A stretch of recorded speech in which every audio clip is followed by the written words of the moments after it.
Take one. Lights, Serial. camera. Lights, camera, action. Serial को action. हमको dialogue याद नहीं आ रहा सर। डायरेक्टर को वो।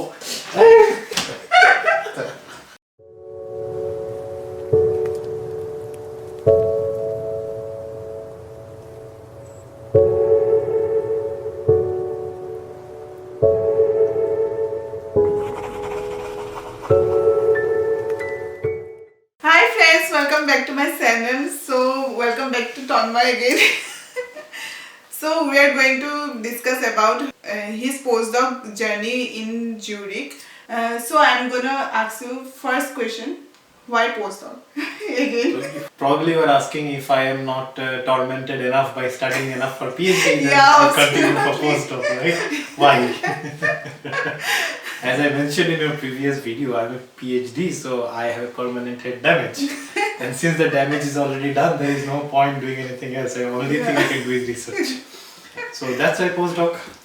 Okay. But on a serious note, yeah, the postdoc experience, because I am looking to for an academic position. When I say academic position, I mean positions in universities in India or outside India. I mean, I'm not decided all of that yet, but basically some professor or assistant professor kind of positions in universities, and for that you need to. It's not a compulsory thing, of course, but okay, it's a personal thing. Most of the people go for a postdoc. I have also opted for a postdoc, and there are positions already where I can apply for a assistant professor today.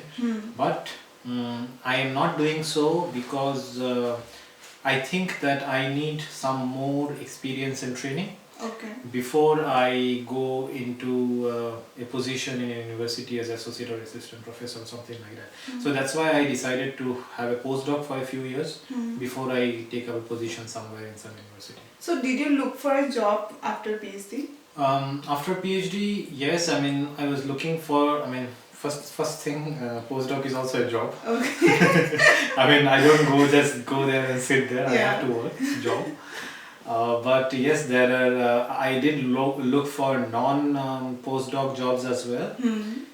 In fact, after I submitted my thesis in Singapore, I actually worked there as a teaching assistant for almost a year. Okay. Where I was teaching few modules. I also helped the university professors in developing some modules for teaching undergraduate students, BTech students. So I did take classes of BTech students and all that also gave me teaching experience.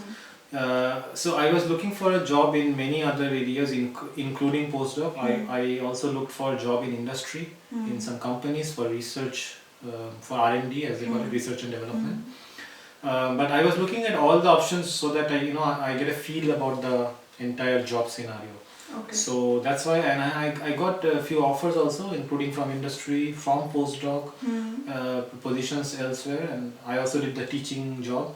So I kind of had an idea about a lot of things. That is good to have, have a lot of experience and idea about different things. Okay. So I did apply for different jobs before I took up this job. Okay. So why did you select Switzerland? So why did I select Switzerland now? Because it's one of the most expensive place again. Yes, again, after Singapore. Yes. So I'm gonna ask you, how did you feel about living in most expensive places in world? In the world. Yeah, in the Yes. world. Yes, I mean, it's a very accurate question actually. The two most expensive places in the world probably would be Singapore and Switzerland in terms of countries, yes. And I've lived in both the places now. Why did I decide first? Let me answer that. There are few reasons which made me decide to take up this job. First is, I'll not go into details, but there are some unique capabilities in the group that I'm working with now. And I want to learn those capabilities in terms of scientific research. They have some capabilities. I'm not going to the details now because I think it's meant for specific audience and not for a wider audience. So I want to learn those things from them. So that's one reason. Second was that I had this thing in my mind. I never mentioned this in your videos before, but I love traveling. Okay. Like when I was in Singapore, I traveled all full of Asia. I'll almost left nothing. So now the next part I had to cover was Europe and South America. So Europe and South America, the best place is to cover is to live in Europe. So and Switzerland is very nicely located in Europe, and the pay in Switzerland is at least in my field or in academics, let's say in research, the pay in Switzerland is much better in research than in other countries. So these three factors combined, I decided to take up this offer in Switzerland. So these are three, I mean all of them have their own part to play in my decision. So these three things combined, I took up this one. Then the next question, how does it feel and why expensive places? Yes, I guess I want to lose all my money before I earn them, and that's why I choose expensive places. Yes, that's probably the motivation for me. And how does it feel? Academicians or researchers in any country are poor people. And how does an academician feel in an expensive place? You feel poorer. So how does it feel? It feels poor to be in a rich country. Yeah, but it's a nice experience to live in Switzerland. It's a very nice place. Also, because I lived in Singapore for 5 years, Singapore is a very safe place, very safe city. One of the, I would say, the safest place on earth probably. Right? So because it's so safe, I came to Switzerland and I realized that this is almost very similar to Singapore. Switzerland is also a very safe society. Compared to the rest of Europe, I think Himanshu can probably tell about the rough part of Europe. I have not seen that because Switzerland is a more gentle society and very organized like Singapore. And somehow I have been stuck to rich countries, expensive countries starting with S. Yes. In fact, when I was working for IOCL, I was posted in Silchar, again S. I have some things with the alphabet S, I think. Lucky S. Maybe lucky S, yeah. So there's some coincidences there, yes. So countries with S, expensive countries, and safe, secure countries. So probably it's just fate, destiny. Yeah. I don't know. Yeah, but I'm happy to be here. So why did you choose this particular university in Switzerland? Okay, so part of the answer I already gave you when I said why Switzerland, why this job, right? So the major reason was because they have some capabilities which I want to learn. Okay. That is a major motivation behind it. And then I had to weigh in the advantages of, as I said, my traveling preferences and everything. So that somehow fits with this job, and that's why this job. So what are the requirements needed for this applying for postdoc? Well, the primary requirement is you need a PhD. It's a job you can do only if you have a PhD, first thing. And then there is no such requirement that I can say. And then it's more about matchmaking, like matrimonial websites. Let's say. You have to find the match. You know some things, you want to learn some things, and then you need to see if that position or that place suits you, and that's it. There is no other compulsion or criteria for a postdoc. It's just you have a PhD, that's it. So what type of visa we needed to applying postdoc in Switzerland? First of all, you will not need a visa to apply. Okay. You get a visa only if you are taking up that job. Okay. So when you are applying for a job, you don't need any visa or anything. You apply, you get interviewed and everything, and then if you get the job, then you can look for, they will already guide you through the visa process. So currently, like I have a B visa, which basically is a visa you get in Switzerland when you are working here for more than 12 months. So the visa process is different than in Singapore. In this case, you do not get the visa like I said. In case of Singapore, you get an online letter which is called the IPA, in principle approval, and that's it. But here, in case of Switzerland, it's not like that. You have to go to an embassy. Okay. In case of India, I'm not sure where the embassies are. Of course, there is one in Delhi for sure. Yeah. But where all other places in India there are embassies, or Swiss embassies, I don't know. But then the good part is that you really don't. You may not need to go to the Swiss embassy completely because the entire visa is the shared visa, right? It's a Schengen visa. Yeah. So because it's a Schengen visa, it can be done in embassies of other countries as well. But then of course when you are being guided through the visa procedure by your company, the company will tell you how to go and where to go.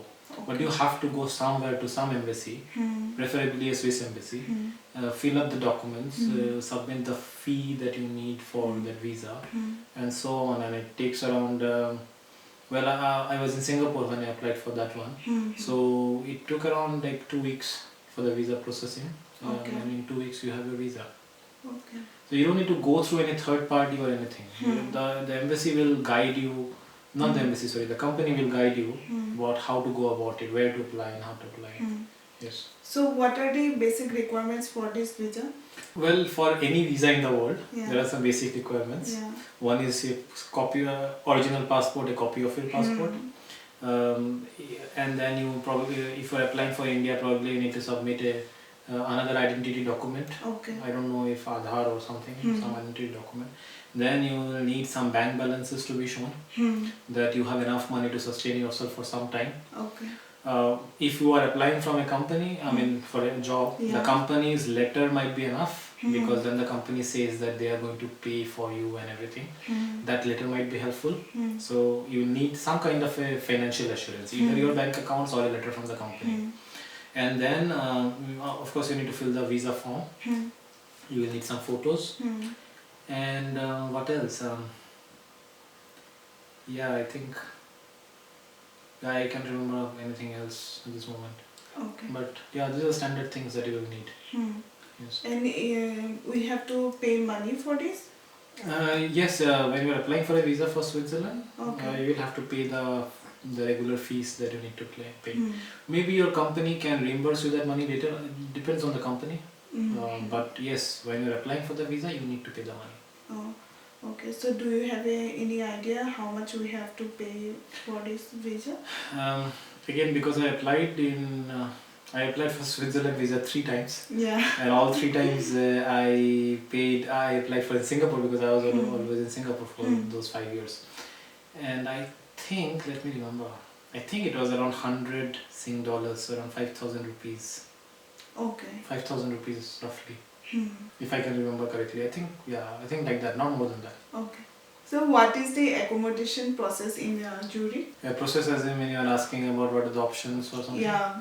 Okay, so there are many options. For example, like depends on if you're single or even if you are not if you're single, you want a big place, you want a small room for yourself. So there are many options. You can have a 2-bedroom apartment, you can have a studio apartment, Okay. you can have a shared flat with someone. So all those options are available. Accordingly, the prices can range from 800 francs or 700 francs to 2000 francs. So there's a wide variety of accommodation, but there is one thing about accommodation in Zurich you should know. It's not very easy to find accommodation actually, because Zurich is a very busy place. Yeah.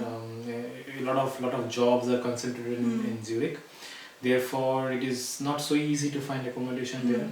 And very often you might get interviewed because there might be 20 people wanting the same apartment. Okay. So you may have to go through an interview process. And sometimes being like the title of your company, if your company is reputed and all those things might help. Okay. Gives you some credibility in terms of getting an accommodation there. So in your case, did you got this accommodation from your company? My company has a guest house where we can stay for some time where we find some other accommodation. So they did provide me initially the guest house accommodation for some time. Yes, so many companies do that. Okay. But I'm not scaring that it's not difficult it's not so easy to find a job accommodation in Zurich. It is possible, but I'm just saying that they do interview people. I've heard stories of people being interviewed to get an apartment. If it is a very good apartment, maybe there will be more people applying, and then they say, oh, okay, all of you come for interview, and then you have half an hour of interview. Okay. So, can you compare the education system of India, Singapore and Switzerland? As I told you, Kurupi, before this interview, I I can shoot a 1 hour video on this or probably a day. Yeah. I can go at length about it. But trying to keep it short, yes, these 3 education systems are quite different. There are a few good things about education system in each places, I will say. I will just mention them, maybe a few bad things if I can point them out. So I'll start with Indian. So in Indian, what I've observed is a good thing is that in Indian education system, especially in terms of science background, I would say, there's a lot of emphasis on theory. So people are educated a lot in theory. Well, that's a good thing because people do understand in depth the theory, but that can sometimes be overdone and people cannot understand practical world anything. Yeah. And just know the theory. They can be scoring 100% in exams and fail in life. Yeah. So that's a two-sided coin, you know. It's a good and a bad both way. Now, if you come to Singapore, Singapore is very, I would say, very concerned about how they deal with education. Education is not only about literacy. Education is not only about getting a degree. Education is about building a future. Okay. It's about building the society, and they take it very seriously. So they focus on few different things. One is they want to add values, not sanskar, but values, human values, okay, and good values in children. Plus, they also want to add employability, employable skills to them. Okay. So it's there is a very recently I heard something and it stuck to my mind. So someone said that they, unlike many countries, countries like Singapore and Switzerland, they don't only create scientists and factory workers. Okay. They create carpenters, they create barbers, they create bakers, they create blacksmiths, and all of this job which people in India might think, you know, are menial jobs, small jobs. Actually, the truth is, in all these developed countries, they take these jobs very seriously. They there is a lot of stress on vocational training so that people learn these skills and that they can use it to earn money, to live the life, you know, to provide for their family and everything. So in both Switzerland and Singapore, this is a very important aspect which we are missing in India. Yeah. So education system in India is concentrated only about theory and degrees. Yes. Here on the other hand, they are concentrated more about building a good human being, so adding value, and second is building a potential in you with vocational training.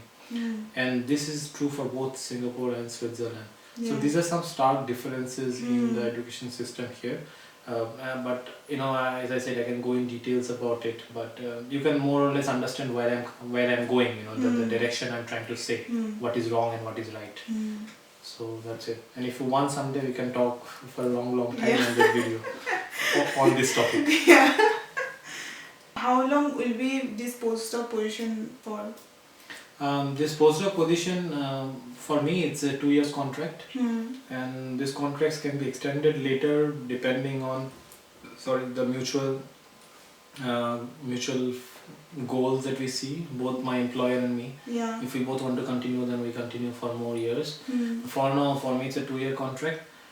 Mostly in countries like Switzerland and Singapore, again, you will find that many jobs are like this. Okay. You don't have a job like we want in India, a good sakori where you just go in and never come out. Here it's like it's performance. You need to perform. You perform and then you get extended. So if you want a laid down life, then you should have a sakuri in India. And if you want to be you want to be ahead and you want to do something, you love doing the work, then you can come out and do it. And here I would like to mention one very important thing, because I think it just came to my mind that it's very important that we do what we love. Yeah. We need to love what we do. Okay. If we don't love what we do, if we are like forcing I also ourselves to believe do in this. Exactly. Yeah. if we force ourselves to do something that we don't love, we don't like, we don't enjoy, then very soon we're going to burn out. Yeah. We'll have mental issues. We'll have depression. Depression, first day. Exactly. And that's why new studies say that around 80% of India's population lives in depression. Yeah. And that's a very major reason, because we do things that we don't want to do. So it's very important. If you love being busy, if you want to work and everything, come outside. There's a lot of opportunity for you. Don't worry. There are a lot of opportunities in India as well, but depends we need on. To find. Yeah, you need to find the right thing for you. If you love it, just do it. Yeah. Wherever it is. Yeah. So Switzerland is called a dream destination for Indians. So how does it feel to living this reality or dream? Yes, the first thing is if I'm living a reality or a dream. Yeah. I will tell you what, I came to Switzerland for the first time in 2017. Yeah. And I came there and I was traveling around Europe actually at that time. I had a conference in Ireland and then I went around Europe including Switzerland, Germany. I met Himanshu then, he was in Germany. And France, some place in France, Austria. So I traveled some places here and also mostly in Switzerland. So that was my dream tour of Switzerland. Okay. Because I had also grown up watching all those videos in Indian movies, in these Yash Chopra movies. Yeah. Yash Raj Yash, no, not Yash, okay, whatever. Yeah. The DDLJs and everything. Yeah. So I had also grown up, like so beautiful, right? So I also wanted to see it. So I was really fascinated by what I saw. It was really a dream come true. It's amazing, it's beautiful. Probably your viewers must have seen through some of your videos as well, and hopefully we'll make some more in the coming months when you travel to Switzerland again. So it was a dream come true, and then I came, and then now I'm living here, right? So now I will not say it doesn't feel that fascinating now because I'm living there and I have seen it so many times now. So of course the intensity goes down, but then still, during the summers when there is sun and the days are long and you go for a hike, you go to a high mountain and see the view, or you take the Swiss trains and you see the view around surrounding, it's still amazing. I mean, the best part is you can reach all those remote mountains on trains without any difficulty. That's the best part of living in Switzerland. There are more beautiful places in India, I can tell you. The only difficult part is in those places to reach there, you probably need days in India. Yeah. Here you can from my home, I can reach the Alps in just 40 minutes. I can be in the Alps in 40 minutes, or maybe go on the top or some point at the top in maybe 1.5 hours. And that's the most beautiful part because you can see the best beautiful places just like that. Yeah. That's what is missing probably in many other beautiful places. But here that's the advantage, and so I'm kind of living the dream. But the dream is no reality, it's no longer a dream. Yeah. I'm not so amazed by it now, but yeah, I still find it very beautiful. And whenever there is sun, I go out and I love to be outdoors in those beautiful mountains. Okay. So after postdoc, do you plan to go back to India? Yes, I plan to go back to India. The thing is, I'm not sure what is the timeline. Okay. I do want to go back to India. I have some plans for that, but I'm not sure about the timeline yet, like when, how. Those are things, there are many options and I have not decided on it yet. Okay. But in the future, yes, I will be in India. That's for sure. So, do you want to give any suggestion to my audience? I don't know what, but I think I will just say what I said before, that it's very important that we do what we love. We take pride in our job and we don't limit ourselves to opportunities. Frankly, I have limited knowledge about a lot of things because I grew up in a certain field. For example, when I was growing up, I only knew that engineering and medicine are the two only things you can do. If you ask me today, if I want to go back and choose a career, what would I choose? I would probably choose to be a lawyer. Seriously. And the thing is, there are many people probably like me who are in doing something which they want to do. Yeah, which probably they could have done something better. It's not that I don't love science. I really love science, and that's why I'm doing research. But if you ask me just from the point of view of having a successful career, what would I have chosen? Then I would have chosen to be a lawyer. Okay. Because I would have had much more money, I would have been more successful, and I definitely know my skills are there to be a lawyer. But it's all in hindsight. Yes. and I think today, because of internet, because of people like you who are making videos all around, people have exposure to a lot of different knowledge, which I did not have, which many people at my age didn't have, or back then. So it's very important that people make use of that information, use this information, learn as much as you can, and then use it to the best of your advantage, and do whatever you want to do. You know, be a YouTuber, or be a research scientist, be a blacksmith, be an entrepreneur, be an MBA, or whatever you want. Right? So thank you, Tanmay, for sharing your valuable experience, and hope it will be very helpful for you, and hope you like this video. If you like it, please like, comment, share, and please subscribe. If you have any doubts, so you can comment me below, and that's all, I think. Yeah. Thank you for having me. Yeah. I will see you on our next video. So till then, bye.